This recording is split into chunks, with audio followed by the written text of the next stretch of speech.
A very warm welcome to IDFC First Bank presents Leaders of Tomorrow Season 11. I'm Ritwika Gupta. Tonight we'll be talking all things money and investment. We'll be kickstarting the conversation by focusing on an investment app called Deciml that enables Indians to start investing young, and this will be a part of our very first segment in a conversation with Satyajeet Kunjeer, founder and CEO of Deciml. In the second segment, my colleague Rohan Richard will be in conversation with Dr. Alok Misra, CEO and Director of Microfinance Institutions Network, to understand the opportunities and challenges in India's microfinance sector.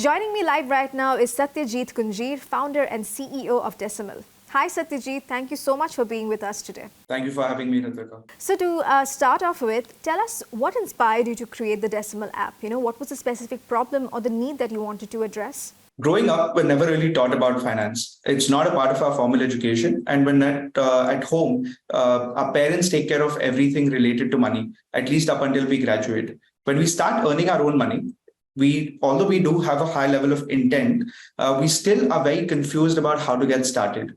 The entire communication around investments has not evolved over the decades. We still talk about invest so your retirement is better, invest to buy your dream home. What this creates is it creates two false notions in the minds of young adults. It tells you that investing is for your retirement, so there's a lot of time to get started, or it's for the bigger thing, so I need a lot of money to get started. Which is why we start investing in our late 20s or our early 30s. The basic problem that we're solving here at Deciml is how to get started in the easiest way. Can you provide an overview of the main features and functionality of the Deciml app? How does the Deciml app work for a beginner? So it's a fairly simple concept today.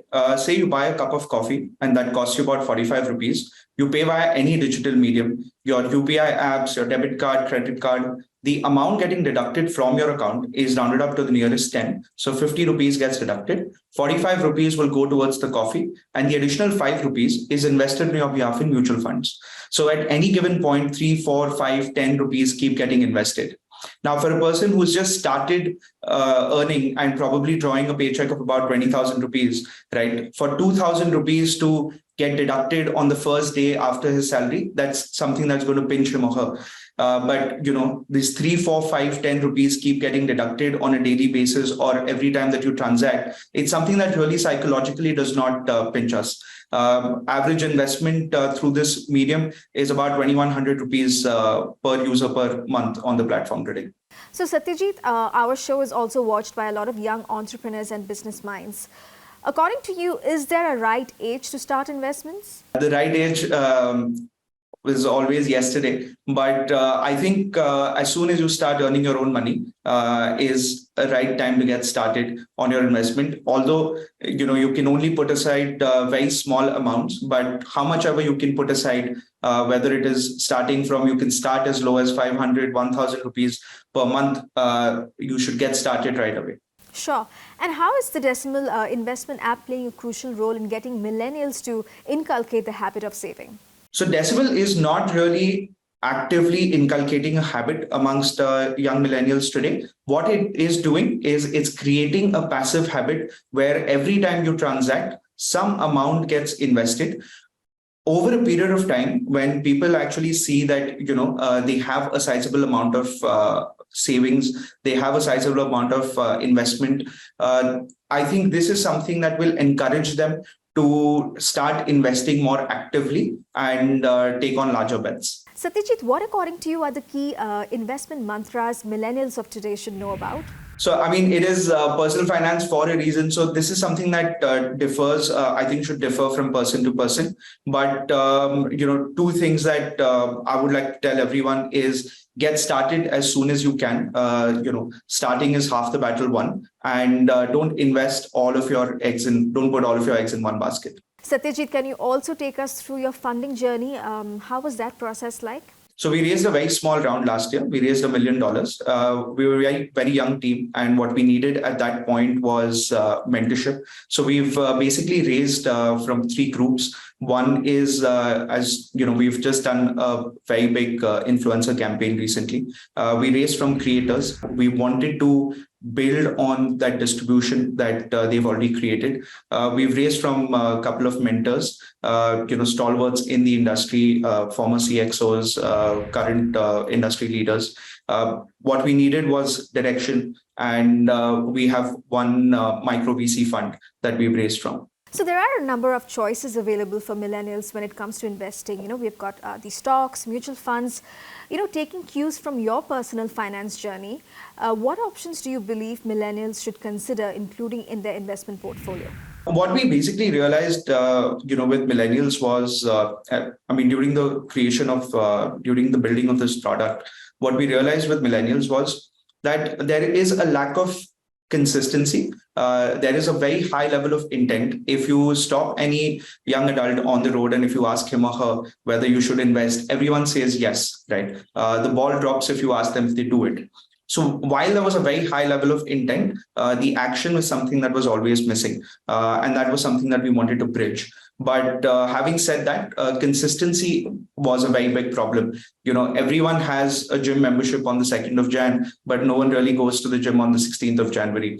The novelty of something new dies out very fast with this generation. So what we wanted to do was we wanted to completely automate the system. And that's how we've built out, so these were the two key factors or two key learning points that we had about the target audience, and which is why we shaped the product in the way that it is. What happens is, the options available are plenty. And I think that can also be very confusing and also very overwhelming for people who can get, who want to get started. I think at that young age, when you can just put aside very small amounts, what you can get started on, I think a great way to get started passively is start investing in mutual funds. Pick, one or two mutual funds that you want to invest in, and you can start an SIP. You can start investing in those. I think it's the easiest way to get started, and it's something that will bear returns in the longer run.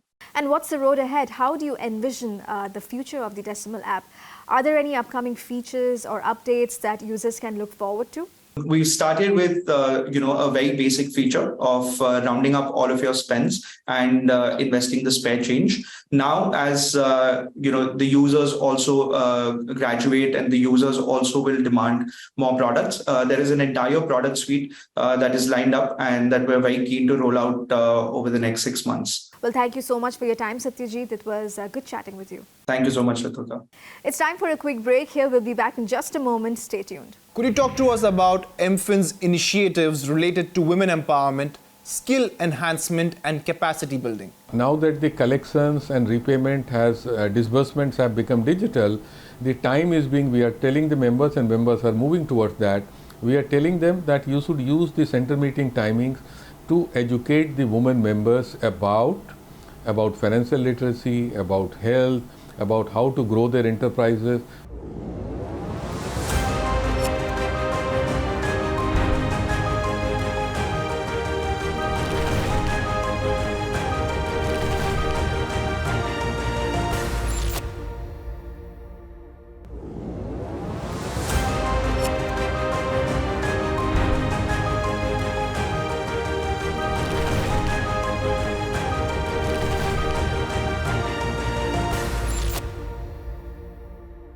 Welcome back. You're watching IDFC First Bank Presents Leaders of Tomorrow Season 11.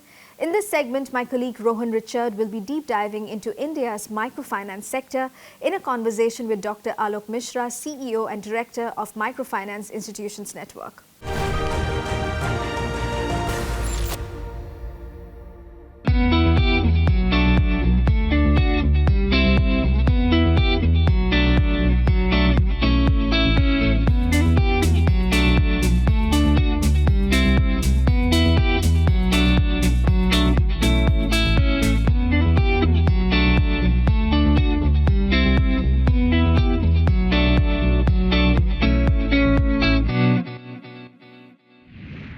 India's microfinance sector is expected to play a significant role in the country's economic development in 2023. The sector is projected to grow at a CAGR of 12%, reaching a market size of $122 billion by 2026.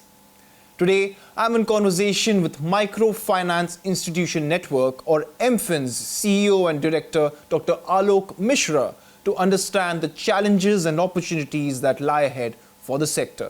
Thank you so much for joining us, Dr. Misra. It's a pleasure having you with us on the show, sir. Thank you, Rohan. My pleasure also.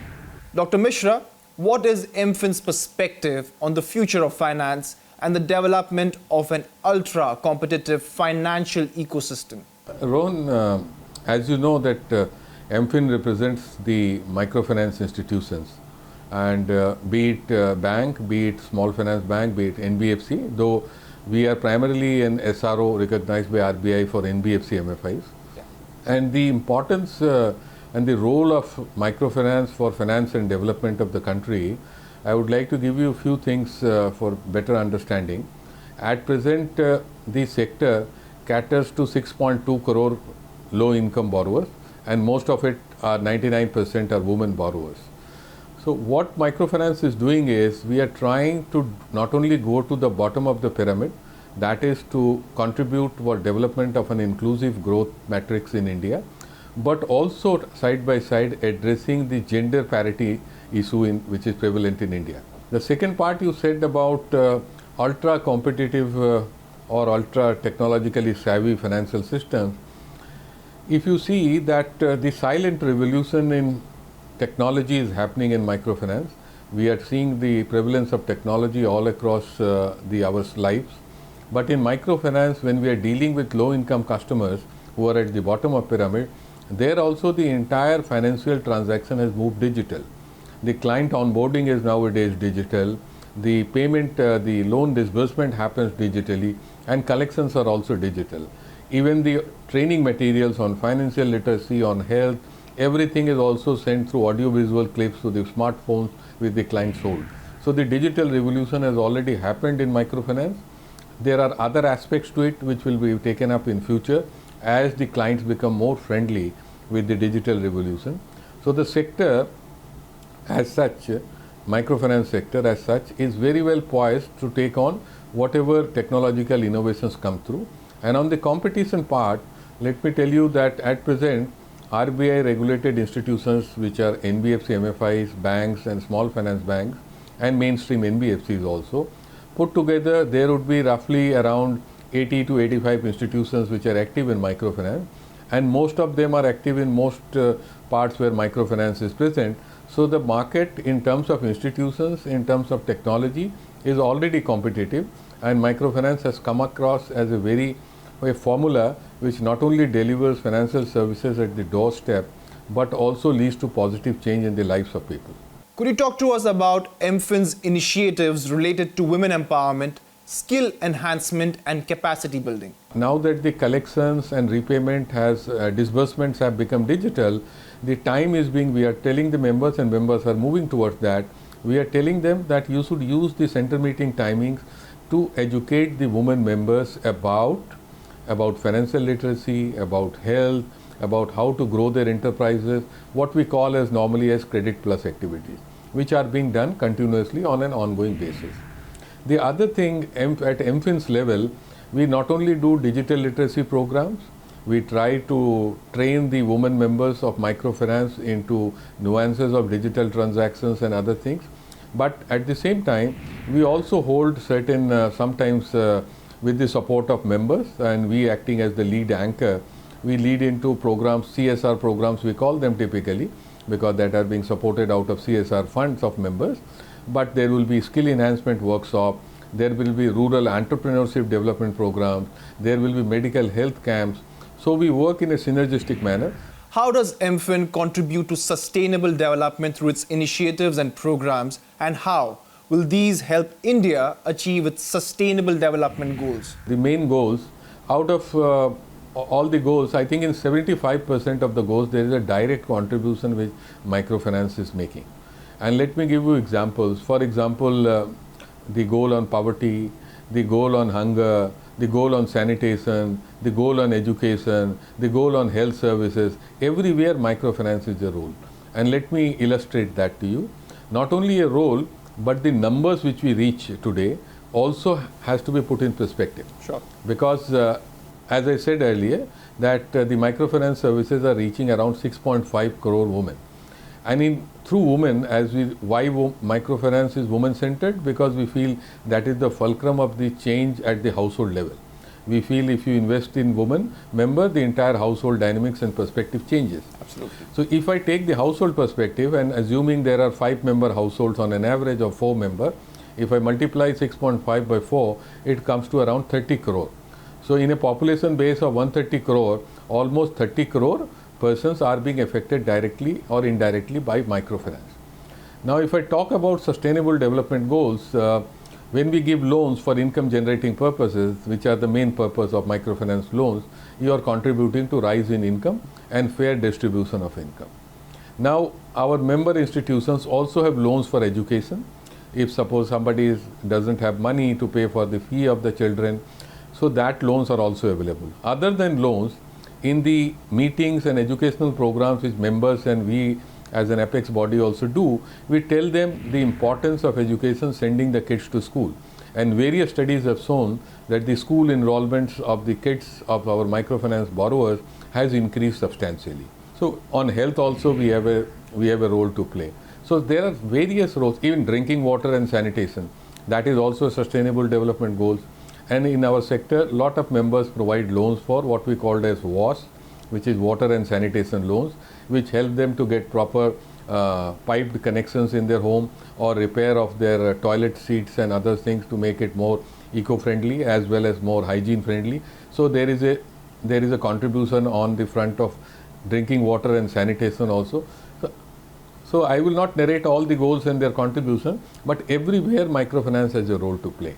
India's microfinance sector is growing exponentially, having recorded an overall portfolio growth of 21% in 2023 thus far. How bullish are you on the prospects for the sector? And currently, we have assessed that market size to be around 17 to 18 lakh crores. Out of that, as of now, when I speak to you, we have covered only 3.5 lakh crore. So there is enough scope for microfinance to grow. There are enough pockets, there is financial exclusion. There are enough clients waiting in the field who need those doorstep services, convenient services to strengthen their livelihood. So I don't see a problem with growth because there are vast number of potential available clients as well as areas. Sure. And even in terms of enterprises, you see that in India, as per the Ministry of MSME data, there are around 65 million MSMEs in the country. Out of that, 64 are very micro customers, micro enterprises, which is more than 95%. So that is our client base. We want to strengthen them. We want them to move them up from micro to small, small to medium. That is our ambition, and that is where India's growth story will come from. Leaders of Tomorrow is in its 11th season, and we have ideas for New India as our theme. According to you, what are some of the big ideas that will shape India's microfinance sector? We must continue to prioritize our relationship with the client. We may adopt digital in a calibrated manner, but the connect with the client should not loosen. If it loosens, that erodes the fundamentals of microfinance. So we have to combine digital with the personal touch and continue to focus on personal touch, because the small ticket loans being lent from a remote platform on a digital and all that, that is good hype, but it will not work in the field. Sure. The other thing is that as the market grows, as the clients get matured in microfinance, in future we have to talk about segmentation of clients. We have to see who is a mature client, what are the product requirements may differ. The uniform product line may not be very suitable for the future. There we are working. Now the regulation has also become conducive. Thank you, Dr. Misra. It was a pleasure having you with us on the show. Thank you. Thank you so much, Rohan. Pleasure. And with that, it's a wrap on this edition of IDFC First Bank Presents Leaders of Tomorrow Season 11. We hope you enjoyed the conversations. Thank you and goodbye.